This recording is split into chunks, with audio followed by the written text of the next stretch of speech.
Hola, ¿qué tal? Gracias por continuar en sintonía de Radio Nacional a través de los 101.5 FM y a través también de las diversas plataformas del CINAR Costa Rica Medios. Yo soy Sergio Castro, esto es Tribuna. Hoy nos volvemos a sentar a conversar con una de esas personas que aspira a llegar a la presidencia de la República y a tratar de ahondar en algunos temas presentes en su plan de gobierno. Siempre les recordamos que si ustedes todavía no han tomado una decisión para llegar el próximo 6 de febrero a votar en las elecciones nacionales, a lo mejor en los planes de gobierno podría estar la respuesta a su indecisión. Hoy, don Gravin Moya, candidato a la presidencia del partido Fuerza Nacional, nos acompaña para poder conversar un poco sobre el plan de gobierno de esta agrupación política. Don Gravin, agradecerle que esté con nosotros. Bienvenido a Tribuna.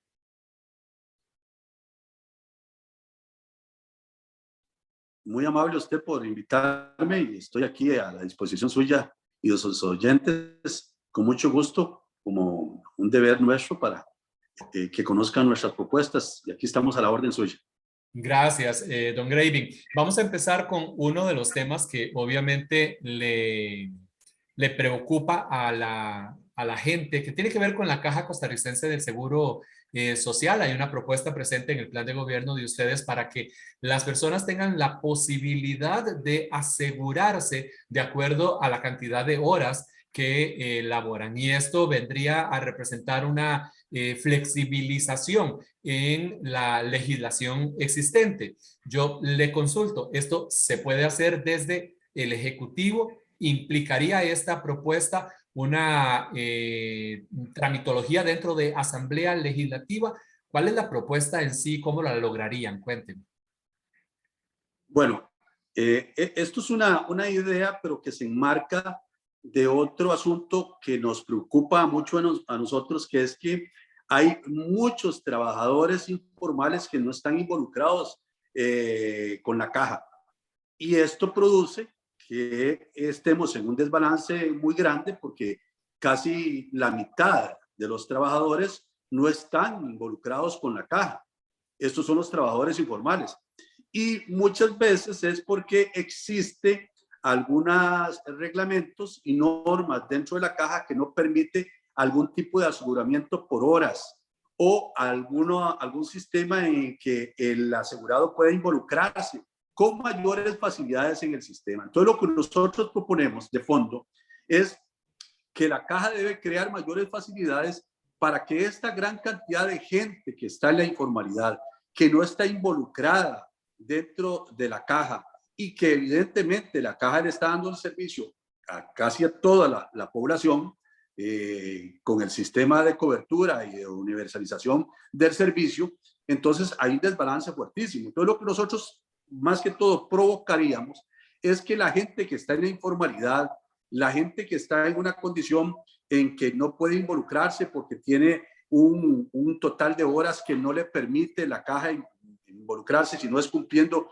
otra cantidad de horas o de trabajo, de servicio, entonces no se pueda involucrar. O que también existe el problema de que la carga social para algunos de estos sectores es muy alta y no se pueden involucrar. Entonces hay que crear algunas facilidades para que esta gente ingrese a el sistema y que de esta forma pueda fondear no solo el seguro de salud, sino el IBM de que tanto se ha hablado.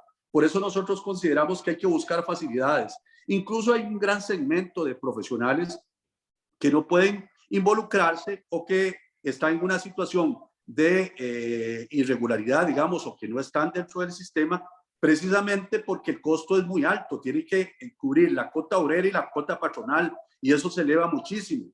E incluso cuando intentan involucrarse en el sistema, les cobran una multa por los años que podían haber dejado de estar cotizando a la caja. Y esta multa es equivalente a varios millones de colones que hacen imposible que esta gente se involucre y que ingrese. Entonces, nosotros consideramos importante que esta gente que está en la informalidad, que por cierto, en datos recientes del INEC habla de más de 524,000 trabajadores en la informalidad que no están involucrados en el sistema y que provocan un hueco muy grande al servicio de salud y, por supuesto, que no cotizan para el IBM y esto provoca grandes distorsiones. Esa es la idea principal que nosotros planteamos, esa es nuestra preocupación, porque incluso el IBM tenemos que ver cómo lo fondeamos. El IBM ha venido dando tumbos y es un asunto que preocupa.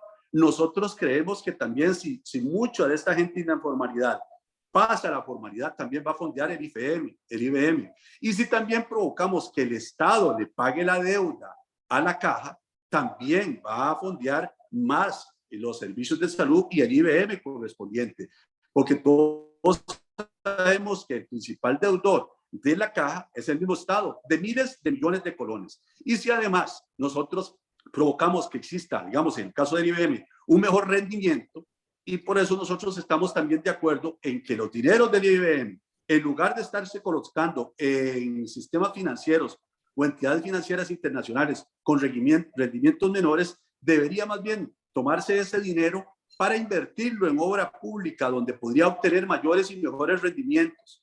Por ejemplo, si el dinero del IBM se hubiese utilizado, para que se entienda y entienda mejor, si hubiese utilizado en construir una carretera con peajes, una vez que se pague la inversión con fondos que habría aportado el IBM por esa construcción de esa carretera, va a estarse fondeando con el peaje de esa carretera a un precio justo, a un precio adecuado, y va a estar echando dinero al sistema que proponemos que no ingrese a la caja única, sino que ingrese esos dineros de todos los días de los peajes al IBM y va a estar, estoy absolutamente seguro, va a estar creando mayores rendimientos y mayor capacidad para que el IBM vaya promoviendo una mayor cantidad de dinero y que se pueda estar proyectando a mayor cantidad de años para satisfacer las necesidades que cada vez son mayores de los pensionados en el país. Nosotros, esa es la intención, esa es la propuesta, esa es nuestra preocupación y por ahí consideramos que podemos tener mejores resultados, tanto en el seguro de salud como el IBM, que es una preocupación constante de muchos costarricenses. Este cambio, esta posibilidad tendría que gestarse desde la Junta Directiva de la Caja Costarricense del Seguro Social, ¿o podría? Sí, claro. Sí, claro. Incluso la Junta Directiva del Seguro Social, bueno, en el caso de la obra pública, creo que podría ser mediante una modificación de la ley en la Asamblea Legislativa, pero ya la Junta Directiva está analizando en días recientes, que lo manifestó incluso el gerente financiero de la Caja, está analizando, y el presidente ejecutivo de la Caja, están analizando cómo poder involucrar a los trabajadores que no están dentro del sistema, darles, analizar ciertas facilidades que se podrían estar tomando en cuenta. Eso de la condonación es un asunto que incluso la Sala Cuarta se pronunció y tuvo algunas consideraciones. Entonces, los mismos personeros y jerarcas de la Caja dicen que van a analizar con detenimiento el pronunciamiento de la Sala para verificar cuáles acciones se pueden tomar y cuáles acciones se pueden modificar, porque pareciera que hay un criterio generalizado de buscar la forma de que esa informalidad pues cotice para el sistema de salud, cotice para pensiones y por supuesto va a haber mucho más dinero, va a ingresar mucho más dinero que va a ayudar, porque en este momento tenemos a una gran cantidad de personas que reciben los servicios de salud, pero que no están pagando servicios de salud. Esa es la realidad y creo que la Caja, modificando algunos de esos reglamentos a nivel interno y a nivel de la Junta Directiva, podría facilitar que vayan a ingresar más personas al sistema y con eso darle mayor respiro, mayor aire al sistema de seguro de salud y por supuesto al IBM. Hablando precisamente de personas trabajadoras en nuestro país, ustedes también hacen planteamiento para la posibilidad de recuperar 150,000 empleos, obviamente lo cual puede reactivar la economía costarricense. ¿Cómo recuperar 150,000 empleos? Que me llama poderosamente la atención, Graving, que se comprometan con o le pregunto también si se comprometen a ese número de 150,000 empleos y cómo lograr esa recuperación. Sí, hay cálculos de aproximación de que esos fueron los empleos que se perdieron con la pandemia. además de los que ya existían, ¿verdad? De los desempleados que ya existían. Por eso en principio se hablaba de, cuando estaba golpeando más fuerte la pandemia, en la ocupación, se hablaba de unos 400,000 desempleos y que muchos de estos cifras se vino a engrosar con la pandemia y que se estimaba un aproximado de unos 150,000, 170,000 o 180,000 empleos que se perdieron con la pandemia. Entonces nosotros proponemos recuperar esos empleos con una propuesta que ha sido consultada con gente involucrada en el sector turismo y nosotros proponemos que si sabemos hacer bien eso del turismo, si ya tenemos mucha expertise, mucha experiencia, zapatero a tus zapatos, nosotros consideramos que dándole una fortaleza, un potencialismo al turismo, específicamente promoviendo campañas bien organizadas, bien propuestas en el exterior, en los mercados que ya son cautivos o que son mercados predilectos de nuestro país y más próximos, que son Canadá y Estados Unidos, nosotros podemos duplicar el ingreso de turistas al país. Y duplicar el ingreso de turistas al país significa que si antes de la pandemia llegaban 2,5 millones, pues empilar todas las propuestas y todas las acciones del ICT que requerirá también de una reestructuración en el futuro gobierno nuestro para que mediante campañas agresivas bien estructuradas, bien organizadas en esos lugares, podamos atraer a mayor cantidad de turistas al país y nuestra meta podría ser duplicar eso, pero con solo 1,000,000 más de turistas o 1,5 millones más de turistas que ingresen al país, se va a reactivar la economía.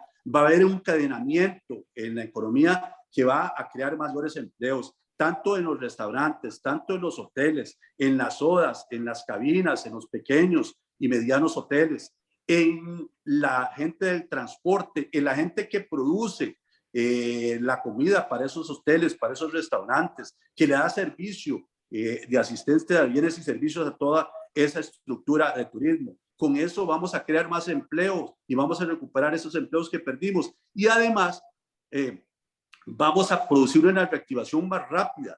Va a ingresar más dólares al país en forma más inmediata, sin que necesite esto de planes a más largo plazo y que provocarían tener mayor situación de desempleo en el plazo. Entonces nosotros creemos que eso nos va a ayudar muchísimo a reactivar la economía y a reponer esos 150,000 empleos. Le digo esta cifra, le comento esta cifra, don Sergio. En Punta Cana, según los datos que tenemos nosotros y que han salido a la luz, ingresan al año. Punta Cana es un sitio en República Dominicana.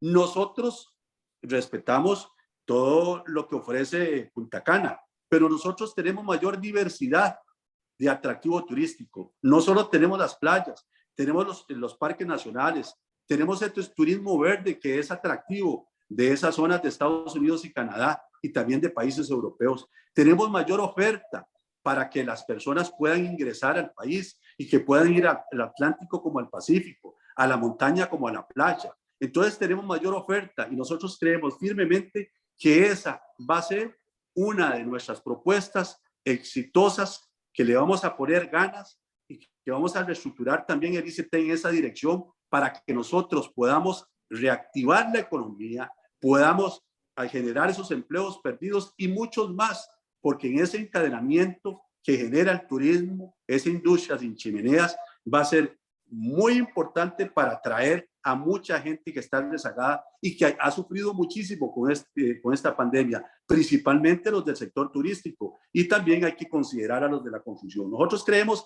que con esta propuesta vamos a generar más empleo. Por supuesto que hay otras propuestas para atender a esas zonas de desempleados en las zonas golpeadas costeras que también van a estar beneficiadas con el turismo, pero tenemos que replantear también la acción de la pesca en unas zonas que necesitan reactivarse y no vivir de espaldas al mar, sino de frente al mar. Esa es otra propuesta que tenemos que generaría empleo, además de atraer inversión extranjera que ha sido característica para que se instalen zonas francas, que nuestro país ha sido muy exitoso y que ahí ha sacado adelante la tarea generando muchos empleos y reactivando la economía también y el encadenamiento que se requiere.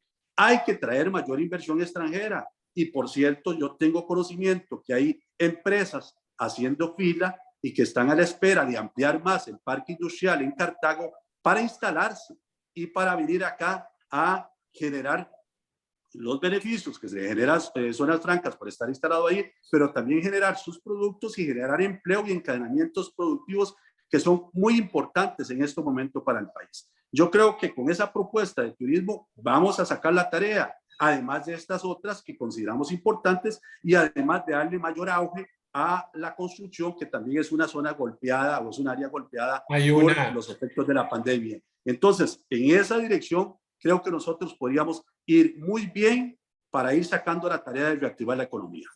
Si yo fuera empresario, estaría preguntándole a Gravin Moya, en caso de que el Partido Fuerza Nacional llegara a ser la próxima fuerza política que gobierne este país. Si yo fuera empresario, le preguntaría, Gravin, ¿cuáles son los beneficios que ustedes me estarían ofreciendo a mí como empresario si yo contratara más gente joven? ¿Cuáles serían esos beneficios? Eso es muy importante. Nosotros estaríamos facilitándole algunos beneficios fiscales a esos empresarios. Además de dejarlos trabajar y darles el impulso. Y nosotros creemos que es muy importante también hacer una reforma integral de los impuestos para crear una verdadera reactivación económica, porque pareciera una gran contradicción que hayamos de reactivación económica y estemos poniendo más impuestos y más impuestos, que eso afecta la reactivación y afecta la operación de cualquier actividad empresarial. Nosotros creemos importante que estos empresarios, que no solo beneficien a los jóvenes con trabajo para que les ayude también a estudiar y a seguir en esa carrera de superación y de oportunidades, que va a beneficiar, que le den beneficios a los jóvenes para contratarlos, se le va a dar beneficios fiscales, pero no solo a los jóvenes. Nosotros proponemos y tenemos la idea también de a las mujeres y también a las personas mayores, porque hay muchas mujeres que están empleo, porque ya tienen cierta edad, tanto hombres como mujeres. Entonces nosotros también no solo proponemos beneficios fiscales para esas empresas que contraten jóvenes, sino que contraten también mujeres y también a personas mayores que se sienten aisladas y que ya no se sienten tomadas en cuenta por la empresa en el empleo y en sus actividades laborales. Es muy importante esto porque ya existen algunas situaciones de estas que se han venido implementando, pero no se han difundido, no se han dado mayor cobertura a nivel general para que la gente se interese y se involucre en estas actividades, tanto jóvenes como mujeres y personas mayores que puedan sentirse pues aislados y separados de esta actividad. Es muy importante esto para los jóvenes porque los jóvenes van a sentirse tomados en cuenta.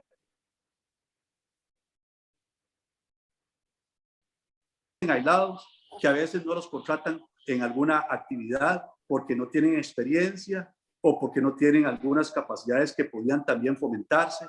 Entonces hay que tomar en cuenta a esa juventud que necesita oportunidades y que necesita la posibilidad de un empleo para que se vaya viendo campos en otros sectores y que también pueda complementar sus estudios superiores. Eso nosotros nos comprometemos a hacerlo, a promoverlo para estimular que los jóvenes, mujeres y mayores puedan sentirse también tomados en cuenta. Gravin, voy a tomarme la licencia de robarme dentro de la estructura de la entrevista 2, 3 minutos para hacerle una pregunta. Usted es comunicador con muchísimos años de experiencia y yo quisiera que usted le contara a la gente por qué Gravin Moya quiere ser presidente de la República. Por supuesto que esa pregunta me la han hecho mucho y yo digo de que es necesario que la gente pueda volver a tener credibilidad y confianza. Lo que existe actualmente, que este país no logra enrumbarse por los caminos correctos, es porque no ha tenido gente que genere confianza, que genere credibilidad. Las estructuras políticas existentes le han generado mucha desconfianza a la gente porque lo han manipulado, lo han golpeado, lo han utilizado, y por eso es que estamos en esta situación que existe en este momento una gran cantidad de personas que no han decidido su voto y no saben qué camino tomar. Yo lo que les digo es que nosotros somos un proyecto político nuevo. No somos políticos tradicionales, ni vividores de la política. Somos ciudadanos preocupados con una alternativa diferente que pretende darle confianza y credibilidad a la gente, haciendo y predicando con el ejemplo. Por eso nosotros, dentro también de las propuestas, tenemos una lucha frontal contra la corrupción sin temores y con firmeza, para darle confianza y credibilidad a la gente, para que ellos vuelvan a tener fe en el país y en sus gobernantes. Y por eso también tenemos una propuesta para combatir el derroche de gasto público y hacer más eficientes las instituciones del país. Si nosotros logramos devolverle la confianza al costarricense, nosotros vamos a tener una Costa Rica diferente, más participativa, donde la gente se va a interesar en el país y va a involucrarse en resolver los problemas con una forma más dinámica, más entusiasta, más participativa. Y nosotros le ofrecemos esa posibilidad a la gente, que crea en nosotros una alternativa nueva, una alternativa distinta, que queremos cambiar las cosas en este país, porque los mismos han venido haciendo lo mismo y el resultado ha sido el mismo. Problemas de corrupción, pésima gestión, derroche en el gasto público, y esos partidos son los que nos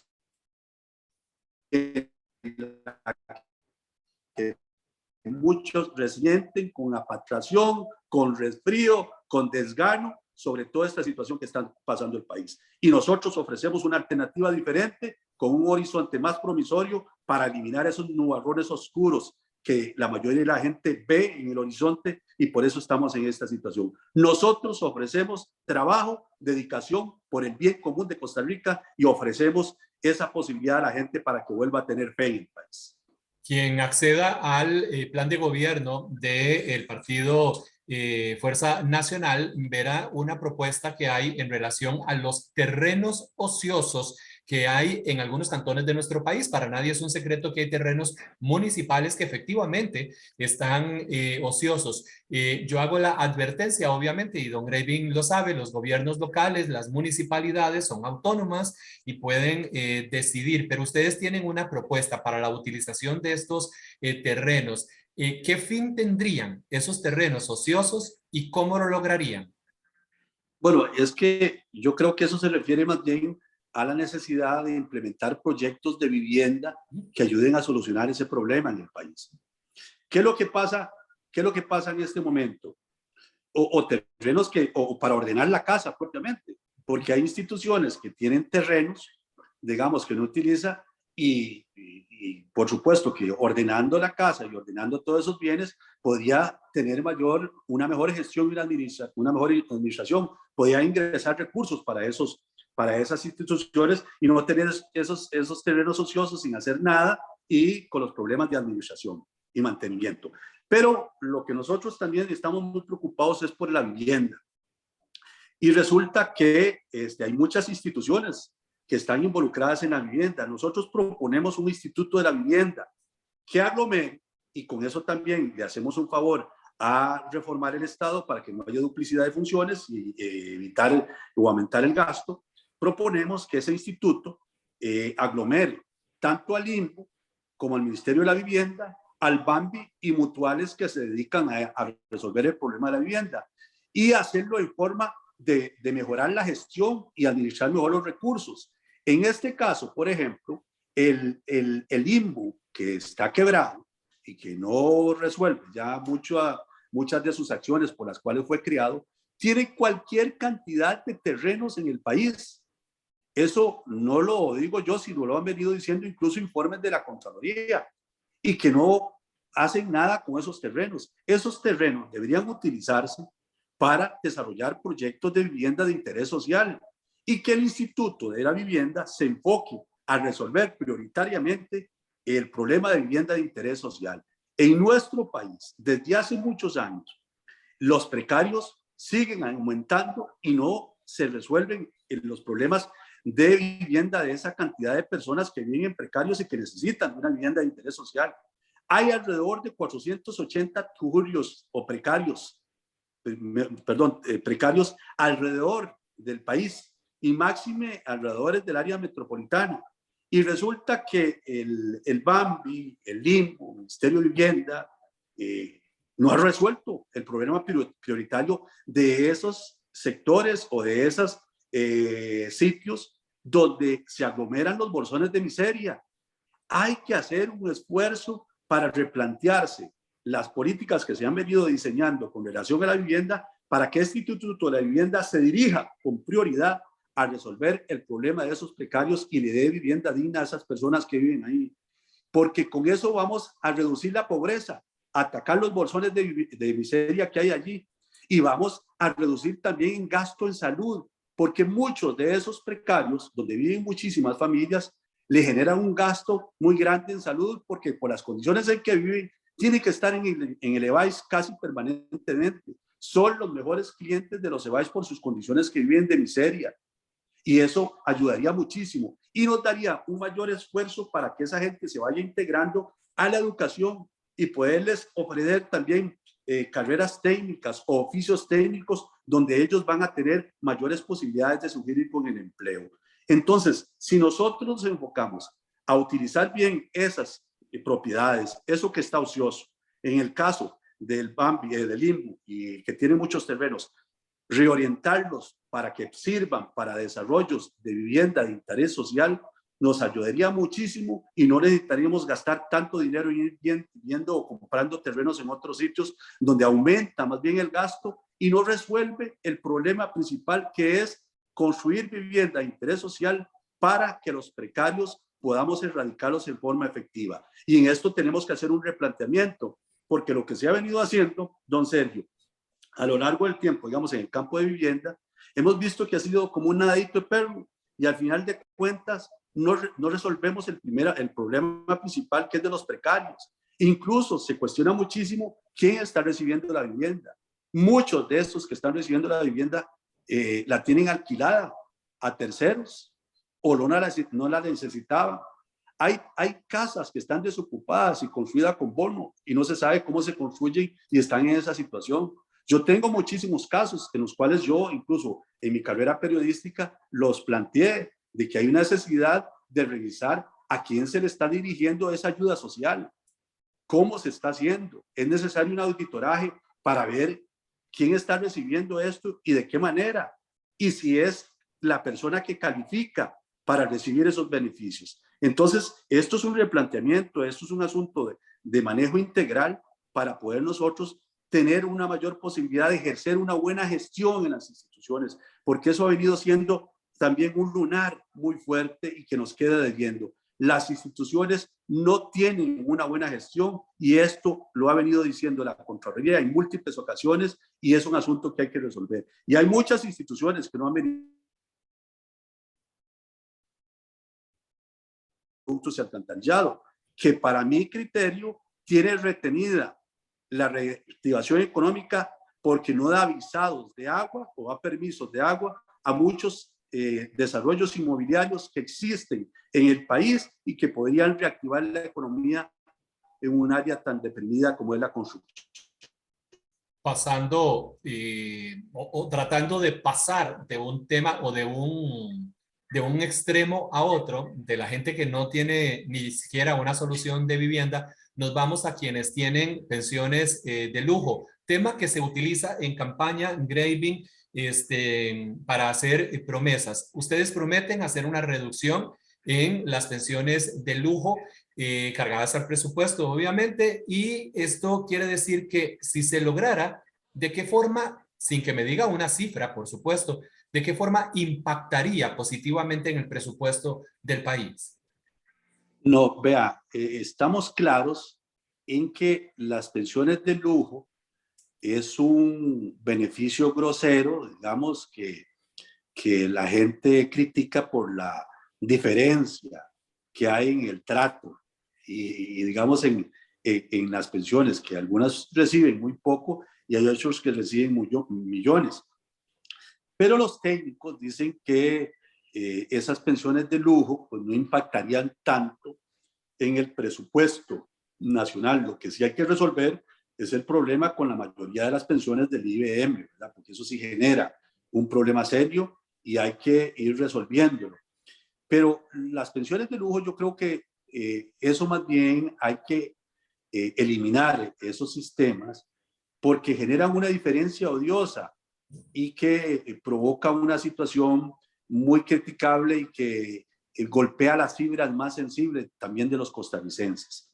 Entonces, lo que proponemos nosotros es, en la Asamblea Legislativa, con los diputados nuestros y con el convencimiento que podríamos lograr, eliminar ese sistema de pensiones de lujo mediante ley. Y ya las que están, pues por derechos adquiridos no se podrán eliminar, pero por lo menos cerramos el portillo para que eso y otras no sigan abiertas y que provoquen esas diferencias que tanto generan crítica en la población costarricense. Y por eso nosotros decimos que es importante que esos beneficios, esas diferencias, pues se eliminen mediante reforma de ley. Y es ahí donde podemos apalancar más. Está motivada a que está involucrado en un régimen y que está haciendo el aporte adecuado para al final de que cumpla los años pueda recibir una pensión digna. Y por ahí es donde nosotros creemos que podemos impactar más. Y como le dije, lo que hay que garantizar más es el asunto del IBM. Por eso nosotros decimos que hay que fondear bien. Primero, hay que tener claro y hacer una auditoría de cómo se están administrando esos recursos del IBM para saber cómo se está haciendo y de qué forma y saber dónde van esos recursos. Okay. Y por otro lado, tener claro ese panorama. Por otro lado, también hay un aspecto sustancial de involucrar a esos informales dentro del régimen de IBM para que coticen y haya más dinero dentro de ese sistema para que pueda ayudar a permanecer más años en el tiempo y que el futuro esté asegurado.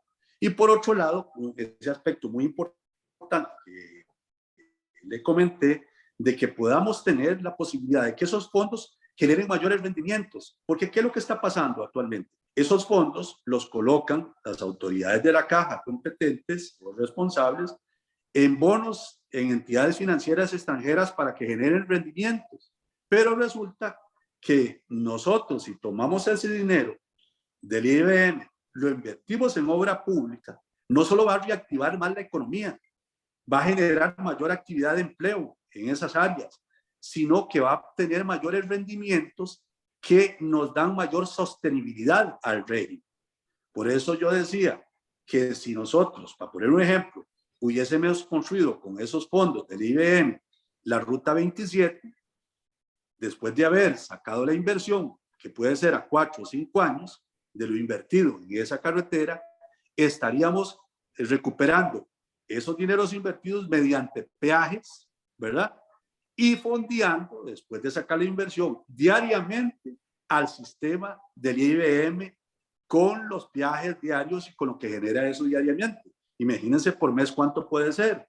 Y además, claro, por supuesto que no hay que modificar la ley para que esos dineros no pasen directamente a la caja única del Estado, sino que pasen al IBM y que esté fondeado y remozando esos recursos. Yo estoy casi seguro que mediante esa propuesta, por supuesto que no es nueva, hay muchas otras gente que la ha manifestado, pero nunca la han implementado. Hay que hacer toda la implementación para que esto sea una realidad, porque esos dineros van a tener mayor rendimiento y mayor posibilidad de encadenamiento de reactivación económica, y vamos a fondear más el IBM y vamos a tener la posibilidad de que esto sea así. En otros países, como ha ocurrido de esa forma y ha dado muy buenos resultados. Se me acabó el tiempo. Yo le quiero agradecer, desearle éxito, como se lo deseo a todas las personas participantes del programa y que aspiran a llegar a la presidencia de la República. Agradecerle que haya sacado el rato para conversar con nosotros. Muchísimas gracias, Graving.